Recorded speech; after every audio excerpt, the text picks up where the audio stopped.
Disclaimer, everything said in this video is satire and is not meant to hurt or insult anyone. The views expressed are not my own views, but rather reflections of the voices inside my head.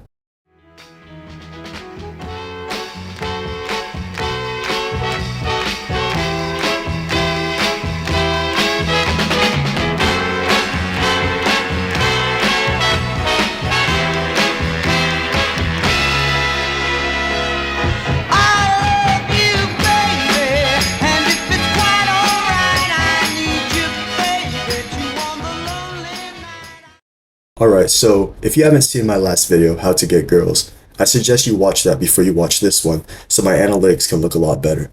Now, a message for the people that have already watched it: thank you for your support, and hopefully I don't disappoint you guys with this video. Now that we've gotten that out the way, I present to you How to Get Guys. So, I've made this video with the intent to educate my female audience. However, I've sadly realized that the majority of my viewers are male because I don't actually know any girls. I've personally been single my entire life, and I've never felt the touch of a woman besides my mom slapping me. So, if you clicked on this video, you should start questioning your sexuality. However, if you do happen to be a girl watching this, I suggest you pull out a notepad and start taking notes. Hopefully by the end of this video, you will finally be able to hold a conversation with a male and ultimately end up in a happy relationship. And when your boyfriend asks you how you learned to be so attractive, show him this video so I can gain another viewer.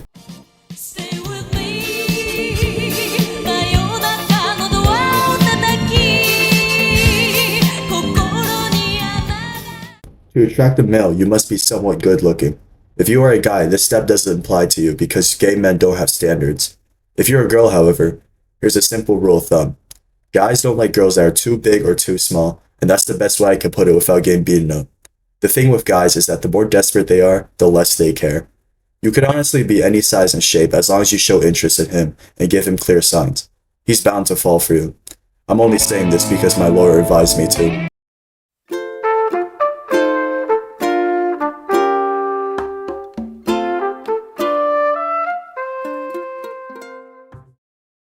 Now that we've established that you aren't an abomination, you can now move on to the next step, which is reflecting on yourself.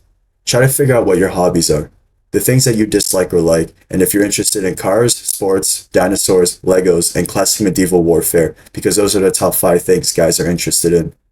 If you happen to be interested in 3 out of those 5 things, congrats, because your success rate of getting a man is now up to 80%. Guys like girls that have similar hobbies and interests to them because we are often too stupid to talk about anything outside our comfort zone. The more you can relate to the guy, the more conversations you can have with him. Now, if you happen to be gay, there's nothing you have to do because you're already interested in these things and know more about guys than girls do. I also want to mention that there is a look scale that applies to guys. The more attractive the guy, the more interest you need to share in order to attract him. Think of it like a Pokemon. The closer it is to death, the easier it is to catch. Anyways, here's the scale. We start off at 7 because I don't want to insult the people that gave me photos of themselves. At 7, we have your average guy. He has some redeeming features and overall it's just a vibe to be around. At 8, we have someone that is above average. He is quite handsome and will be much harder to attract than number 7. At 9, we get closer to perfection. You will probably need to play video games just to get a glance from him. At 10, we have the perfect male. It will be a perilous journey to get the attention of a man that's been showered by the grace of God ever since he was born. You might as well give up on a guy like this unless you yourself are the perfect woman. Bad news for gay guys, gay 10 out of 10s don't exist.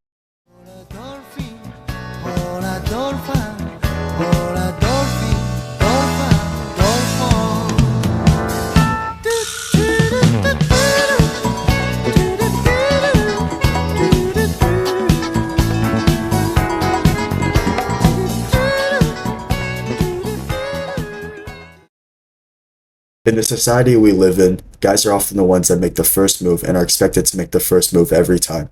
Not many people realize this, but if girls made the first move, it would be much easier, and girls are less likely to get rejected anyways. Where's my evidence for this statement, you may ask? The evidence is stored right up my ass. Anyways, like many guys out there, we can agree that women are very bad at flirting. Believe it or not, guys are dense, and we don't pick up on signs like women do. Regardless, you playing with your hair and laughing at my jokes isn't sufficient evidence to prove that you have romantic feelings for me. The reason why I'm using myself as an example is because I'm delusional. We don't need another flashback to prove that women don't talk to me. Now, if you're gay, Just keep being broskies and making gay comments because eventually he's gonna catch on and convert.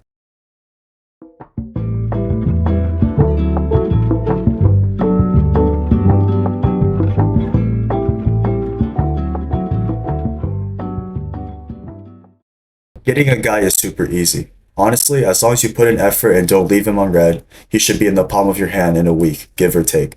Now, the more important issue is actually keeping a guy. But this video is getting way too long and I don't feel like yapping anymore. So that'll be for another day. In the meantime, go out there and start talking to people. The worst he can say is ew. Everybody's falling in love and I'm falling behind.